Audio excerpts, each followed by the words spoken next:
In today's video, I'm going to teach you how you can add a card to your Apple Wallet. Now, this is very simple to do. Just follow along closely to ensure you get every single step correct. So let's get right into it. First of all, what you need to do is on your phone, you need to go over to the settings tab like I am here. And you want to scroll down on it until you get to this section here that says Wallet and Apple Pay. So you want to go ahead and click into that section there.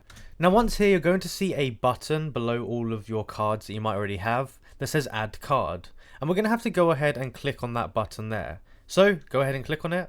And it's going to go ahead and take you to this page here, Add to Wallet. So it's going to ask you what you want to add. So either a debit or credit card or a travel card. Now, in this case, we're going to add a debit or credit card, so we're going to click on that option there.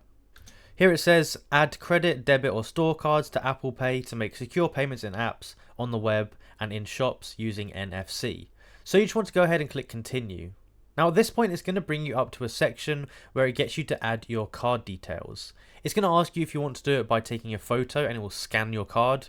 Or at the bottom, there's a section here that says enter card manually. You can click on that and then you can enter it manually. And then you have to go in and put your name and your card number. Once you've successfully put those in and you've pressed next, it's going to take you to a verification page. And the verification page is essentially going to tell your bank that you're trying to add the card to your Apple Pay. And your bank is going to send you a 6-digit code, which you then need to go ahead and input into the activation section just to activate the card on your phone.